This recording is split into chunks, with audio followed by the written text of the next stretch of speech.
everybody, it's Teresa. Welcome to my channel. I have a few pieces I've made today that I wanted to share with you. They're all from various different boxes and mixes that I've had, and some just from my stash.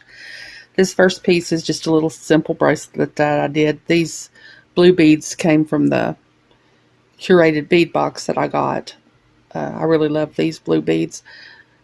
They're so faceted, and I think they were electroplated. They just shine and sparkle.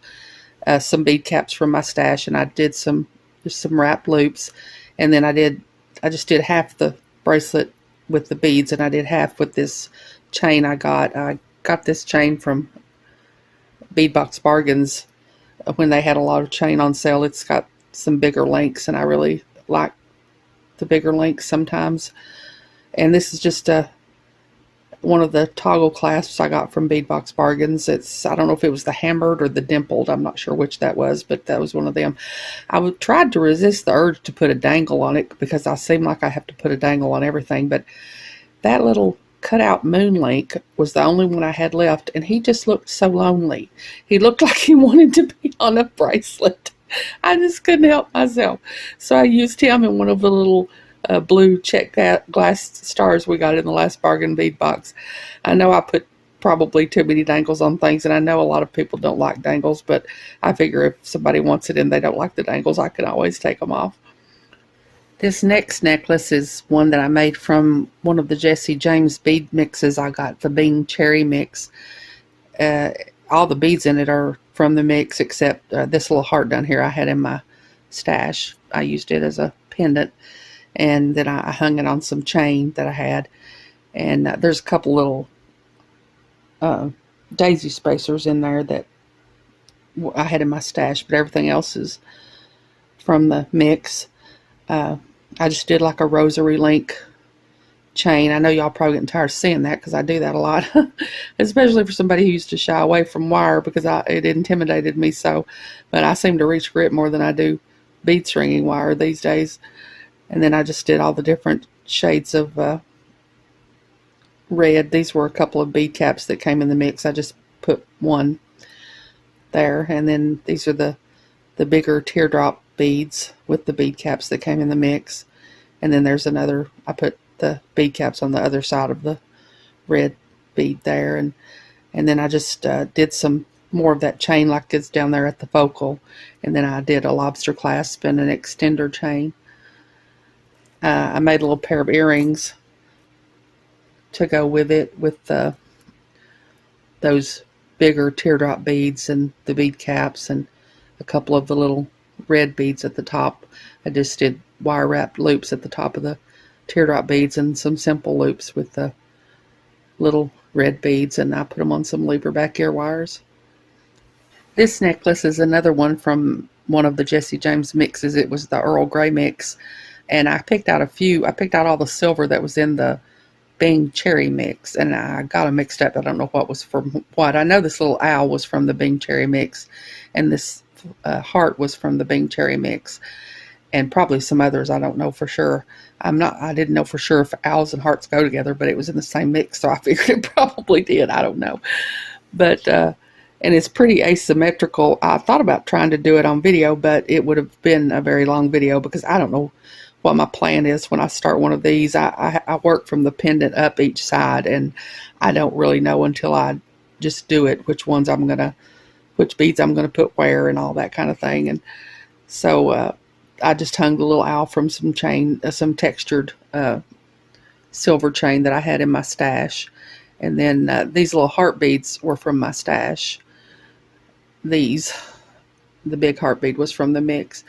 And then the rest of the beads were from the mix. I think all of them were. These were some rondelles and pearls that were in the mix, and these big gray beads that were in the mix, and these big beads with the kind of matte, and they have the shiny stripe on the side.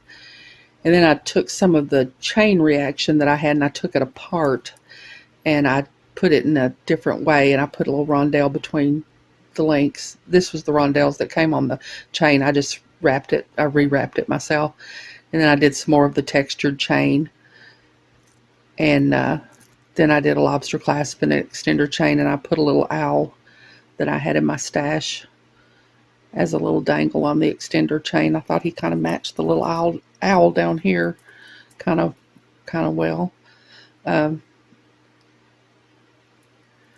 I know it's really monochromatic. It's not got any color to it. I do have a lot of people, though, that they want something that they can wear with anything, and I guess you could probably wear this with anything. I always tell them, though, they look for things that match an outfit they have or something, and I tell them what you need to do is find a piece of jewelry you like and buy the piece of jewelry and then buy the outfit to match the piece of jewelry rather than trying to find a piece of jewelry to match the outfit. They don't always go for that, though, but that's what I tell them. And then I made a little pair of earrings here. Let me put it on my beading awl so it'll maybe if you can see them better. I just used another link of the chain reaction and a couple of those little hearts I had in my stash and made a little pair of earrings on some leverback ear wires to go with it. This is a lariat necklace that I made just with some beads I had in my stash. Again, I thought about doing it on video, but I didn't really know what I wanted to do down here at the focal to begin with. I knew I wanted to do a little cluster of these topaz drops down here at the bottom. I did these little tulip beads here are, I used to be subscribed to the Potomac subscription box, and they came in one of those. And then these rondelles I got from Bead Box Bargains, and I thought they really matched the tulip beads well. I have a little bronze, the round part of a bronze toggle that I just used to put that through to make it a lariat. I just did bead stringing wire from here all the way around to here, and the green colored beads are they were called turquoise with champagne luster, and then these brown beads were called cappuccino, and I just did a pattern of 2 turquoise and 1 brown bead all the way around with some little 8/0 bronze beads as spacers in between.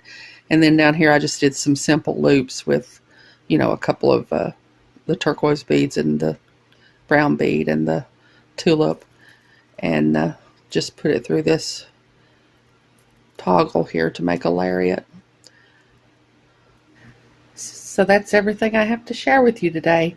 As usual, thank you all so much for joining me. I really appreciate those of you who have subscribed to my channel and watched the videos I've made. And the comments, I've had some people tell me in the comments where they're watching from. I really enjoy that. I have a website where I sell my jewelry. It's Teresa's Handmade Jewelry, and I'll put a link to it in the description box below in case you're interested, along with a link to my Facebook and Instagram, and I'll put my email down there too in case you want to reach out to me that way. If you haven't, I'd really love it if you'd subscribe and hit the notification bell so you're notified when I upload a new video.